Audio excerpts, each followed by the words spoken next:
నమస్తే సార్. నమస్తే. 4 చోట్ల ఓట్లు ఉన్న దొంగ ప్రకాష్ రాజ్ గారు ఏందో నీతి మాటలు చెబుతున్నాడు. ఏంది సార్ ఆయన కథ, ఏంది కంచెంది? వీళ్ళు ఎట్లా అంటే ప్రకాష్ రాజు గారు కానీ రావణ్ ప్రశ్న రావణ్ వీళ్ళు ఎట్లా అంటే భారతదేశాన్ని సర్వనాశనం చేయడానికి కంకణం కట్టుకున్నారు. ముఖ్యంగా వీళ్ళు బ్రిటిష్ సంతతికి సంబంధించిన వాళ్ళు. అర్థమైందా? వీళ్ళు క్రైస్తవులు అని చెప్పరు, సెక్యులరిస్టులు అంటారు. అరే ఎందుకురా మీరు ఇంత ఫ్రాడ్ చేస్తున్నారు? నీ మతం నువ్వు చెప్పుకోవడానికి ప్రాబ్లం ఏంటి? అలా అని చెప్పి భారతదేశాన్ని సర్వనాశనం చేస్తున్నారా మీరు? నీకు 4 చోట్ల ఓట్లు ఉన్నాయి. మరి నీ మీద కేసు ఫైల్ అయింది. మరి నువ్వు జైలుకి వెళ్ళావో వెళ్ళలేదో అంత తెలియదు. కానీ నిజంగా రే నీలాంటి వాడని ముక్కలు చేసి నీ తెలంగాణ భాషలో చెప్పాలంటే మెడలో నీ బొక్కలు వేసుకుని ఒక చొక్కేసుకుని మస్తుగా రే నీ అమ్మ ఏం మనుషులరా మీరు అసలు? ప్రశ్నారావు గారు ఏదో మాట్లాడాడని నువ్వు వచ్చేస్తావు మళ్ళీ పుడింగిలాగా. ఏరా ఎవరన్నా వస్తున్నారా? హిందువులు ఎవరైనా వస్తున్నారా? హిందువులు ఎవరైనా అడుగుతున్నారా? హిందువులను ఎందుకురా మీరు టార్గెట్ చేస్తారు? అరే నువ్వు ఒక పెద్ద నటుడుగా నీకు మంచి పేరుంది. అట్లాంటి నీ పేరు ఏమైపోయిందిరా? సర్వనాశనం అయిపోయింది. మొత్తం భారతదేశంలో నీకు ఎంత పేరుంది. నేను నిన్ను ఎస్వి రంగారావు గారితో పోల్చుకునేవాడిని, సత్యనారాయణ గారితో పోల్చుకునేవాడిని. అంతటి మంచి నటుడున్నాడు. నువ్వు ప్రజల దృష్టిలో ఏమైపోయావు? అప్పుడు విలన్ అయిపోయావు. ఏదో క్యారెక్టర్ ఆర్టిస్ట్గా, హీరోగా, నటుడుగా, మంచిగా అన్నిట్లో పేరుంది నీకు. ఇప్పుడు నువ్వు విలన్ అయిపోయావు ప్రజల దృష్టిలో. అరే ఎప్పుడు కూడా ఎవరికైనా చెప్తున్నా, మీరు ఒక మతానికి కానీ మీలాంటి పెద్దవాళ్ళు ఫేమస్లో పేరులో ఉన్నవాళ్ళు ఒక కులానికి కానీ ఇలా కాకండ్రా.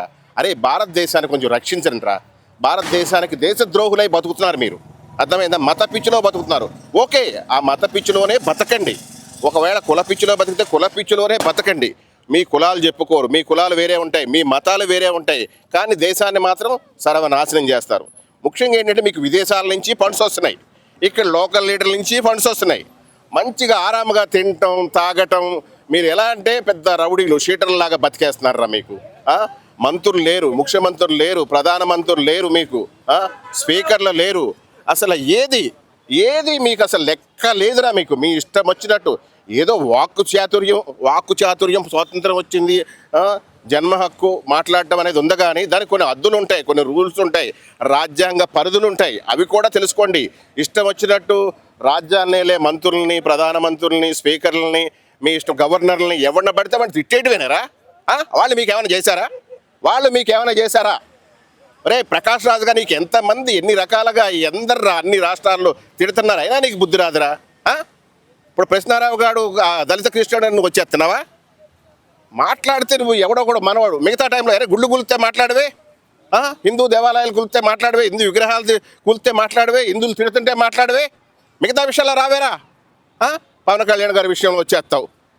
ఎవడ విషయాల్లో పడితే మిగతా వాళ్ళ విషయాల్లో కూడా రావాలి. ఇప్పుడు నువ్వు వస్తున్నావంటే నువ్వు ఎవడవో ఏంటో అందరికి తెలిసిపోతున్నాయి.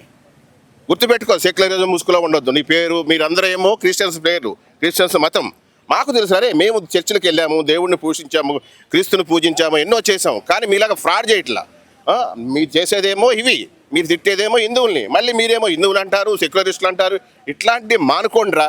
ప్రభుత్వ అధికారులని, ప్రభుత్వాన్ని పరిపాలించే ముఖ్యమంత్రుల్ని, డిప్యూటీ ముఖ్యమంత్రుల్ని, డిప్యూటీ స్పీకర్లని, హిందూ ధర్మాన్ని కొలిసే రాధా మనోహర్ దాస్ని ఎవరిని పడితే వాడిని తిడతానికి మీకు ఏం అర్హతలు ఉన్నారా? కొన్ని వాళ్ళు మిమ్మల్ని ఏమైనా అంటున్నారా? అరే మీరు డైవర్ట్స్ పాలసీలు మీరు చేసేది. ప్రభుత్వాన్ని పరిపాలన చేయకోకుండా, ప్రభుత్వాన్ని నడిపించుకోకుండా మీరు వాళ్ళ మైండ్ సెట్ని ఖరాబ్ చేస్తున్నారు. తెలుసు. అప్పుడు మీరు జగన్ ఉన్నాడు, ఇక్కడ ఒక పార్టీ ఉంది, అక్కడ ఒక పార్టీ ఉంది. ఆ పార్టీకి మీరు తొత్తులైపోయి, ఆ పార్టీకి అమ్ముడు పోయి, మీ ఎదవ లుచ్చ బచ్చ మీడియాలో ఏంట్రా? మీడియా అంటే ఎందుకుంది? ప్రజలకి మనం మంచి చేయాలి, ప్రజలకి మంచి మెసేజ్ ఇవ్వాలి, ప్రజల పక్షాన మనం పోరాడాలి. అంతేగాని ఒక కులం పక్షమో మతం పక్షమో ఇలాంటి మానుకోండి. ప్రకాష్ రాజు టీవీ చూస్తున్నావో మీడియా చూస్తున్నావో తెలియదు, కానీ మానుకోకపోతే బిడ్డ మీ అందరికీ ఉంటుంది. అరే దేశాన్ని ప్రజల్ని కలిపి మంచిగా సక్రమంగా నడిపే మార్గాన్ని చూపించండి. అంతేగాని ఇట్లాగా కులాలను రెచ్చగొట్టి, మతాలను రెచ్చగొట్టి, పార్టీలను రెచ్చగొట్టి, ప్రాంతాలను రెచ్చగొట్టి మళ్ళీ ఏం తెలియని పత్తిత్తులాగా పవన్ కళ్యాణ్ అట్లా అన్నాడు, చంద్రబాబు నాయుడు ఇట్లా అన్నాడు అంటారా? వాళ్ళు ఎందుకంటున్నారు? వైఎస్ఆర్సీపీ పార్టీ వాళ్ళందరినీ అంటలా, వైఎస్ఆర్సీపీ రౌడీలను అంటున్నారు. అది గుర్తుపెట్టుకుని మాట్లాడుతూ నేర్చుకోండి. ఇక నుంచి మీ ఇష్టం వచ్చినట్టు ఎదవ ప్రగల్భాలు పలక్కండి. ఇప్పుడు ఏమైంది, ఆడి పని ఏమైంది? స్టేజీలెక్కి పవన్ కళ్యాణ్ అభిమాని అంటవాడు, పవన్ కళ్యాణ్ వీరభిమానిని అని చెప్పేసి వాడు పవన్ కళ్యాణ్ లేక పెద్ద స్టేజీ ఎక్కి, అరే మీరు ఎక్కిన స్టేజీకి మీరు మాట్లాడే మాటలకు ఏమైనా సంబంధం ఉందా? దళిత క్రైస్తవులు అంటే వాళ్ళ గురించి, వాళ్ళ అభివృద్ధి గురించి, వాళ్ళ భద్రత గురించి ఏదైనా మాట్లాడాలి. లేకపోతే ప్రభుత్వం నుంచి, ప్రజల నుంచి ఏమైనా ప్రాబ్లమ్స్ ఉంటే అవి సాల్వ్ చేసుకోవడానికి మాట్లాడాలి. ఆ స్టేజీ మీద నేను డిప్యూటీ సీఎం అవుతా. డిప్యూటీ సీఎం కదరా, సీఎం అవ్వు. నాకు తెలిసి నాలెడ్జ్ ప్రకారం నువ్వు వార్డు నెంబర్ కూడా గెలవలేవురా జడా శ్రావణ్. అరే ప్రశ్నారావు, పవన్ కళ్యాణ్ అభిమానం అంటావు, ఆయన నోట్లో అంటే వింటరా నువ్వు? ఏంట్రా అభిమానం అంటే ఏంటి? ఎక్కిలిసానవా? మైగా నువ్వేమో కమ్మోడిని అంటావు, నువ్వేమో చౌదరిని అంటావు, హిందువుని అంటావు, సెక్యులరిస్ట్ని అంటావు. ఒరే ఒక స్టాండ్ తీసుకోండి. ఏదో ఒక మతం తరపున ఉండండి, ఏదో ఒక కులం తరపున ఉండండి, ఏదో ఒక పార్టీ తరపున ఉండండి. అంతేగాని కులాలు మీయే, మతాలు మీయే, పార్టీలు మీయే, దేశాన్ని నాశనం చేసేది మీరే. ఉండా కొడకల్లారా, మిమ్మల్ని బ్రిటిష్ వాడు పంపించి పాడదేం కాదు. అది ఏం కంట్రీ ఇది? బ్రిటిష్ వాడు పరిపాలించింది ఫ్రెంచ్ గవర్నమెంట్లో హ్యాండ్ ఓవర్ చేయాలరా మిమ్మల్ని. యానంలోనో గోవాలోనో పాండిచేరిలోనో పడేసేయాలి మిమ్మల్ని. ఈ దేశంలో ఉండకూడదు మీరు మాత్రం. ఒరే దేశంలో ఉంటే దేశానికి పట్టుకున్న చీడ పురుగులరా మీరు. దేశాన్ని బాగు చేయాలి. గ్రౌండ్లో ఉన్నప్పుడు దేశం కోసం సైనికులు ఎలా పోరాడుతున్నారో అలాగే మనమందరం కూడా గ్రౌండ్లో ఈ చీడ పురుగులు ఏరే ఏర్పాటు చేసుకోవాలి. మీకు దమ్ముంటే బంగ్లాదేశ్ నుంచి రోంగ్యోంగ్ గ్యాంగ్ని పంపించి పాడదేంగండి. పాకిస్తాన్ నుంచి వచ్చిన వాళ్ళని మన ఇండియాలో ఉండకూడదు. ఇండియా వాళ్ళని ఉంచుతారా ఆ దేశాల్లో? వీసా లేకుండా, పాస్పోర్ట్ లేకుండా, ప్రూఫ్స్ లేకుండా వేరే దేశాల్లో బతకనిస్తారా? మన దేశమేరా. మీలాంటి దౌర్భాగ్యుల కారణంగా మన దేశంలో ఆ దేశం వస్తాడు, ఈ దేశం వస్తాడు. దొంగనా కొడుకులందరూ దొంగతనంగా అక్కడక్కడ ఆ గల్లీల్లో ఈ గల్లీల్లో గుడిసెలేసులు సంచరిస్తున్నారు. వాళ్ళని పంపించడం మీకు దమ్ము ధైర్యం ఉంటే వాళ్ళని తరిమి కొట్టండిరా. మీ పార్టీలకు మద్దతు కోసం ఎక్కడో విదేశీయులను తీసుకొచ్చి ఇక్కడ పెంచి పోషిస్తున్నారు. ఇవి మానుకొని మీకు దమ్ముంటే బంగ్లాదేశ్ని తరిమి కొట్టండి. ఇక్కడి నుంచి పాకిస్తాన్ వీళ్ళు ఇక్కడికి వచ్చి ఇక్కడ ఉంటున్నారు, వాళ్ళని తరిమి కొట్టండి. ఇక్కడి నుంచి మీ ఎదవ నీచ నికృష్ట ప్రగల్భాలు మాత్రం మానుకోండిరా. మీ అందరికీ చెప్తున్నా, దేశద్రోహుల ప్రతి ఒక్కడికి చెప్తున్నా. Hi sir. Sir just asking అని చెప్పి ప్రకాష్ తలవా లెగిస్తే ఎవరిపైన ఒకరిపైన నిందలు వేస్తూ ఉంటారు. ఏమంటే నేను తప్పు చేసేట వాళ్ళని ప్రశ్నిస్తున్నా అంటారు. 4 ఓటర్ కార్డులు పెట్టుకుంటూ గవర్నమెంట్ని, ప్రజల్ని మోసం చేస్తూ కూడా ఆయన కూడా ప్రశ్నిస్తారా? ఏమైంది మరి ఇంతకుముందు? నాలికి కోస్తానన్నప్పుడు ఏమైంది ప్రకాష్ రాజ్ది? నాలికి కోస్తానన్నప్పుడు RRR గారిది ఏమైంది? ఆడొక జేడీ అంట, జేడీయో దొంగో మరి, ఆడొక జడ్జిగా చేశాడంట. ఆ దొంగ అన్న మాటలప్పుడు ఏమైంది? ఎవరిది పెట్టుకున్నావా? నోట్లో ఎవరిది పెట్టుకున్నావు ప్రకాష్ రాజు? నిన్ను అడుగుతున్నా. మళ్ళీ పక్కన రాజు, ఆ పరువు తీసేస్తున్నావు. ప్రకాష్ అనో లేదా ప్రకాష్ బ్రిటిష్ అని పెట్టుకో, పేరు మార్చిపారే. సిగ్గు శరం లజ్జ అనేది ఏమైనా ఉందంటారా నీకు? సిగ్గు శరం లజ్జ అయ్యే మూడేమైనా ఉన్నాయా? తెలియదు అంటావా? నిన్నేమనాలరా? 30 కేసులు పెడుతున్నారు. ఆ దరిద్రుడు మాట్లాడిన మాటలు విన్నావా నువ్వు? విన్నప్పుడు నువ్వు స్పందిస్తే నీకు మర్యాద ఉండేదిరా. నీ మీద ఎప్పుడు కేసులు పెడతారా అని మేము చూస్తున్నాం ఎదురు. నెక్స్ట్ వెళ్ళేది నువ్వే బొక్కలోకి వెళ్ళాలని అందరూ కోరుకుంటున్నారు. 4 చోట్ల ఓట్లు ఉన్న దొంగవే నువ్వు. భారతదేశం ముఖ్యంగా ఆంధ్ర గురించి, ఆంధ్రాలో ఉన్న వాళ్ళ గురించి మాట్లాడే అర్హత నీకు ఏడుందరా? ఏ రాష్ట్రం రా నీది? తెలుగు పూర్తిగా వచ్చంటారా నీకు? తెలుగు చదువుకోరా ముండా మోపి. అప్పుడైనా నీకు బుద్ధి జ్ఞానం అనేది వచ్చిద్దని నేను అనుకుంటున్నాను. ఆంధ్ర తెలంగాణ యాక్చువల్లీ ఈ మధ్య నడుస్తుంటే ఆయనకి ఏం అవసరం ఉంది మధ్యలో వచ్చి జాయిన్ అవ్వడానికి? తన్నులు తినాలని ఆశగా ఉంది. ముఖ్యంగా పవన్ కళ్యాణ్ ఫ్యాన్స్ చేత తన్నులు తినాలని ఆశగా ఉంది. ఇంకా సినీ ఫీల్డ్ కంపల్సరీగా నిర్ణయం తీసుకునేది, యాదవ్ని దూరంగా పెట్టేసిద్ది కంపల్సరీగా. తర్వాత ఎవరో వాళ్ళు తన్నులు తినాలి కదా, అందుకని ఆరాటంగా ఉంది. రేపో ఎల్లుండో కోర్టుకు హాజరయ్యేది ఉంది, అక్కడ దొరుకుతాడు. కంపల్సరీగా పవన్ కళ్యాణ్ ఫ్యాన్స్ అభిమానులు దెబ్బ అడిగి చూపిస్తారని నేను. ప్రకాష్ రాజు లాస్ట్ టైం కూడా రాముడు సీత లక్ష్మణ్ కోసం కొన్ని కాంట్రవర్సీ మాటలు చేయడమే జరిగింది. అలానే రావణ్ కూడా చేస్తున్నాడు. సో ఇద్దరు అన్నదమ్ముల్లాగా, ఇద్దరు కలిసికట్టుగా ఇద్దరు ఒకదానిపైన దాడి చేస్తున్నారు. సో అందుకని చెప్పి ఆయన సపోర్ట్ చేస్తున్నారు అనుకోవచ్చు. వీళ్ళ మీద కేసులు పెట్టి కోర్టులకు హాజరుపరిచి సెంట్రల్ జైల్లోని ఆ జైల్లోని పెడితే సరిపోదు సార్. ఈ గంజాయి బ్యాచ్ని కొడుతున్నారు చూసావు రోడ్ల మీద తీసుకొచ్చి, వీళ్ళని కూడా రోడ్ల మీద అట్టాగే కొడితే అప్పుడు బుద్ధి మైండ్ మనది.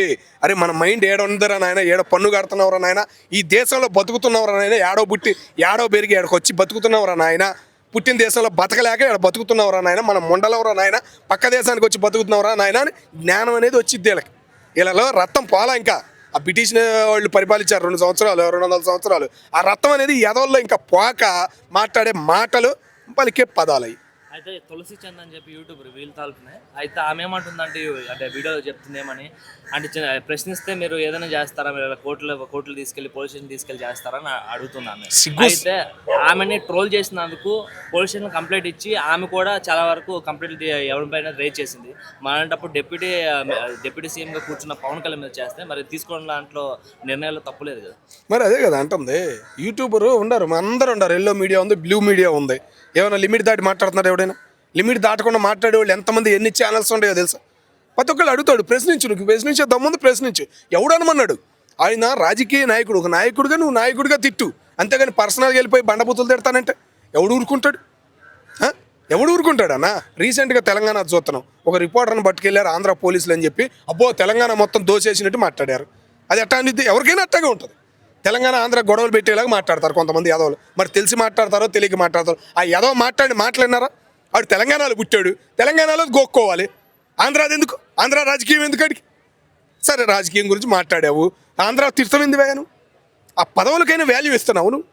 ఒక పదవులకు వాళ్ళు పదవుల్లో ఉన్నారు, వాళ్ళు పర్సనల్గా నువ్వు తిట్టుకుంటే తిట్టుకో, వాళ్ళు ఏం పదవులు లేనప్పుడు నువ్వు తిట్టుకుంటే తిట్టుకో, ఎవడు పట్టించుకోడు. వాడు ముఖ్యమంత్రి, ఒక రాష్ట్రానికి ముఖ్యమంత్రి ప్లేస్లో ఉన్న వాళ్ళని నోటికొచ్చినట్టు తిడతారా? ఎమ్మెల్యేలని మంత్రులని నోటికొచ్చినట్టు తిడతారా? వాళ్ళకి ఒక పదవులు ఉన్నాయి, వాళ్ళకి ఒక బాధ్యతలు ఉన్నాయి, వాళ్ళ పనులు వాళ్ళు చేసుకుంటే మీరెవడు తిడతానికి? నిన్ను ఎవడు తిట్టమంది? మరి రాజ్యాంగాన్ని కూడా తప్పుడుగా కూతురు కోసి అంటే మరి గలీజ్ వర్డ్స్తో రాజ్యాంగాన్ని కించపరిచేయండి ఆయన. దానిపైన కేసు మెయిన్గా పెట్టారు. అదే అంటుంది ఈ జేడీ వచ్చి నిన్ను అంటున్నాడు, రాజ్యాంగం ఉందా రాసింది, మళ్ళీ గారు విలువ ఇవ్వకూడదంట. నీకు ఎందుకు ఇస్తాం రబ్బాయి విలువ? నీలాంటోడు ఎట్టా వచ్చాడు ఆ లాయర్ వ్యవస్థకు మాకు అర్థం కావట్లేదు. ఎంతో వాల్యూ ఉంది జడ్జి గారికి కానీ లాయర్ గారికి కానీ. నీలాంటి ఎదవలు నాశనం చేస్తున్నారు. దయచేసి ఆ నల్లకోడు తీసేసేయండి, వాటికి విలువ ఉంది, ఆ విలువ పోగొట్టమాకండి. ముఖ్యంగా కోరుకుంటున్నా సార్, న్యాయ వ్యవస్థ కమిటీ ఏదో ఉంటుంది, గట్టిగా స్ట్రాంగ్గా ఉంటుంది. ఇలాంటి ఎదవల్ని ఆ న్యాయకోర్టు వేసుకోకుండా చేయాలని చెప్పేసి కోరుకుంటున్నాను సార్. ఎందుకంటే ఇష్టం వచ్చినట్టు వాగుతున్నారు. వాళ్ళ మాటలు విన్నారా? వాళ్ళు చేసిన పదాలు విన్నారా? వాళ్ళు రెచ్చగొట్టే విధానం విన్నారా? ఈ ఎదవలను చూసి ఇంకా పనికి మాలిన ఇంకో 10 మంది తయారవుతున్నారు. తయారవకుండా ఉండాలంటే ఇలాంటి ఎదవల్నే తొక్కాలి. ఆ ఎదవలు మాట్లాడంటే మెయిన్ కారణం ఈ ఎదవలే సార్. గ్రహించి మీకు ఒక కమిటీ, మీకు ఒక యూనిటీ, మీకు పేరుంది సొసైటీలో, అది చెడగొట్టుకోమాకండి అనేది కోరుకుంటాం. అందరికీ నమస్తే, దిస్ ఈజ్ కరాటే కళ్యాణి. మీరు మంచి న్యూస్ చూడాలన్నా, మంచి విషయాలన్నీ కూడా తెలుసుకోవాలనుకున్నా కూడా please subscribe V channel. Hello అండి, వీటీవీ సబ్స్క్రైబ్ చేయండి. హాయ్ అండి, this is actor Suman. So వీటీవీని లైక్ చేయండి, షేర్ చేయండి, సబ్స్క్రైబ్ చేయండి. Hi hello, I'm Sasirekha, miss India. So వీటీవీని లైక్ చేయండి, సబ్స్క్రైబ్ చేయండి, షేర్ చేయండి. ఏమైనా డౌట్స్ ఉంటే కామెంట్ బాక్స్లో కామెంట్ చేయండి. Thanks for VTV.